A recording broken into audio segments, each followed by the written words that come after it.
All right, everybody, welcome back. Johnny Azir here, the best damn beard and radio, and you're listening to the Warfighter Eye. We've got our guest joining us, and this is something that you guys have requested, and we've been talking about it for quite some time. In this day and age we live in of terrorist attacks and everything like that, we have this a lot of misinformation out there, and everybody wants to be an expert and tell you how you should act and how you should respond. And we figured, why not get an expert on here and talk about, these type of responses, what to do, how to act, and no better person to bring on than our guest, Ryan Thomas, security expert. He does this for a living. And let's go to the phones here and welcome Ryan to the phone. Ryan, are you with us? Yes, sir.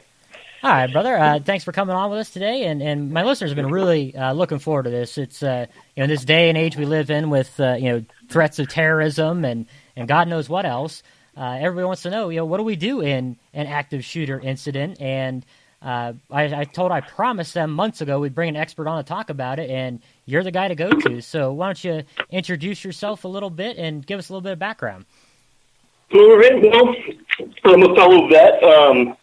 Spent about 9 years in the military, some of that with Special Operations Command. Decided to get out and did contracting for a while and played around overseas in funny places. And then, came back and wanted to teach stateside.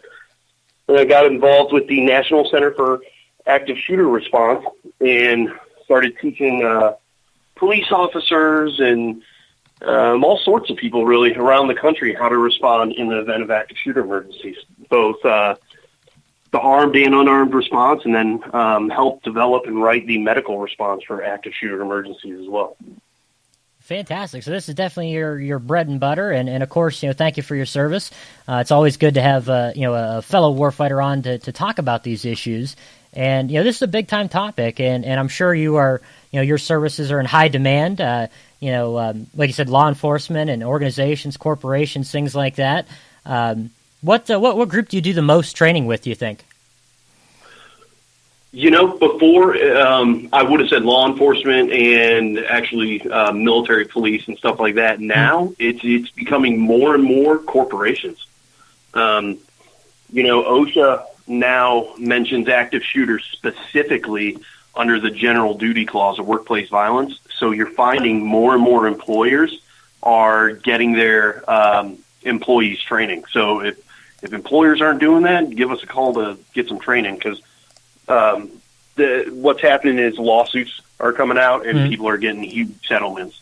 So, well, I mean, yeah, that's part and parcel for how society is. I mean, if they can point the finger at anybody other than who did the horrific act, they're going to do that and try and make a buck on it. So it's cool. I'd like to see employers taking an active role, whether they did it because they want their people safe or if they're just trying to protect their ass. But it is a good thing. What kind of questions come up? Because every and how do you approach this? Because every situation is different. Between terrain and setting and the actual attack itself, it's so fluid and so different. So how do you approach this to where people are actually prepared? We concentrate heavily on the 3 response options of avoid, deny, defend. And it really, that really works for pretty much anywhere you'll be, because like you said, there's a ton of different scenarios that could happen, and you never know if it's going to be while you're at Chili's having dinner or if you're at the workplace. So you just don't know. But if you follow the principles of avoid, deny, defend, you're good. I mean, if you avoid the situation and can get out of the area and leave right away, they can't get to you. And if you can't do that, you find a room and deny them access to you by, locking the door, shutting off the lights, silencing cell phones, doing all sorts of stuff. And then if you have to, you're in a room that doesn't have a lockable door and you tried barricading and that doesn't work, you have to defend yourself. The day and age of hiding in the corner and not doing anything, that's crazy to me. Oh, so, absolutely. And, it's, again, so many, questions, go into this, and again, the situation is entirely different, and I have to think that the experiences of the victims involved would have to kind of dictate their abilities. Obviously, our community, we have this background where we have a hell of a lot of combat vets out there, folks who have stared death in the face and lived to tell the tale. And a lot of folks say, well, my response would be different than simply tuck tail and run. What do you have to say about that approach? No, you're right. With all God, we've been in wars for over a decade now. You're right. There are a ton of dudes and women that are used to getting shot at, for lack of better terms. So they're going to respond completely different than someone who's never been shot at. And, sad to say, our society today, it's, with all the anti-gun people and guns are bad and this and that, it's most of them have never even fired a gun. So now to be getting shot at by one, their response is a lot different than a vet's.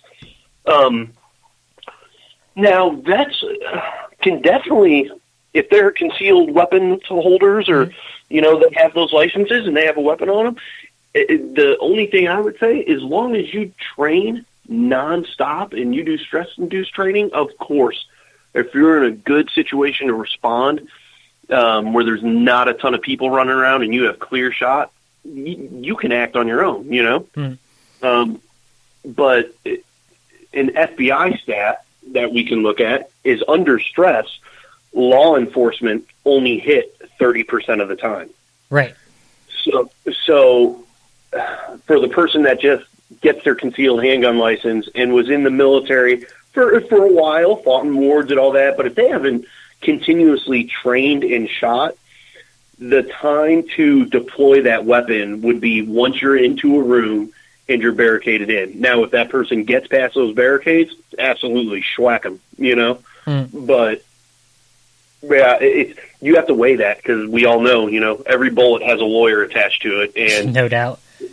If you're sending rounds downrange towards a bad guy and one hits someone, then it's, people sue people in the United States for breathing wrong. So, there could be, even legal ramifications to that, depending on what state you're in.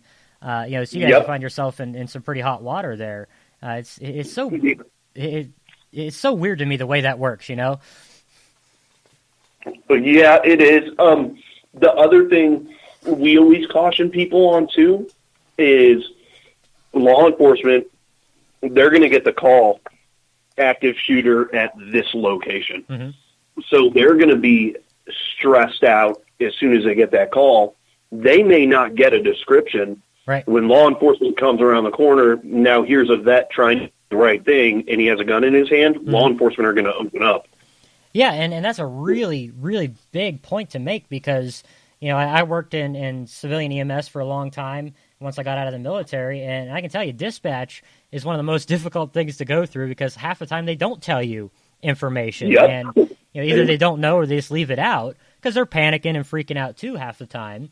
And yeah, I mean, if they roll in and they see, you standing there with a gun, you have just as much of an odd of getting taken out as the bad guy. So I think that's a very important aspect of this. Now, you mentioned, training and in particular weapons training and all that, and I have to agree. Just getting a concealed carry permit and carrying a weapon is not the right approach. That's how people get hurt. That's how you get yourself sued or worse. And you mentioned stress-induced training. Can you talk about that a little bit?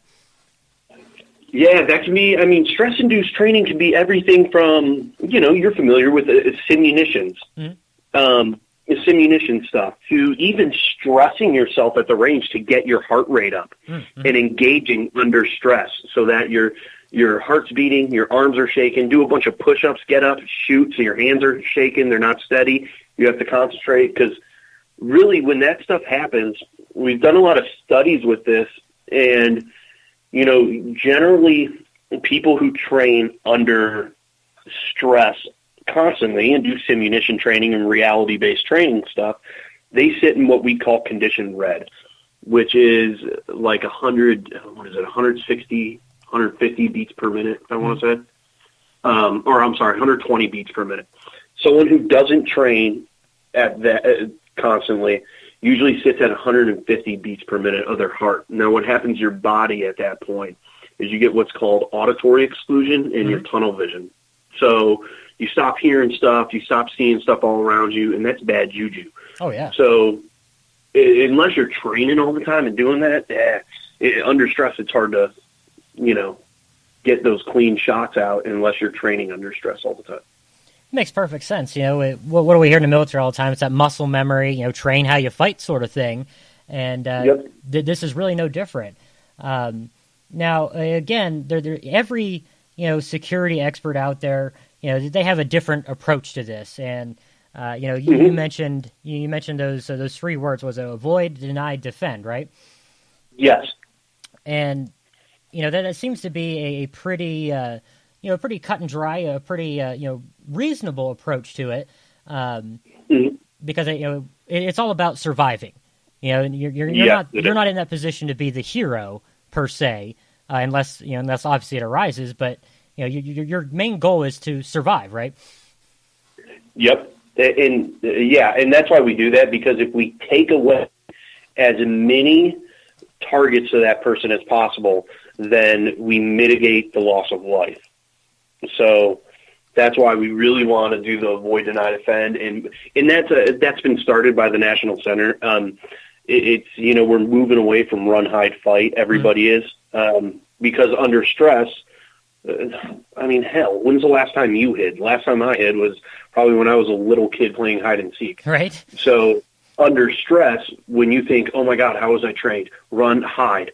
What you find, and they found this during the after-action reviews and the investigations, is they find casualties hiding in plain sight.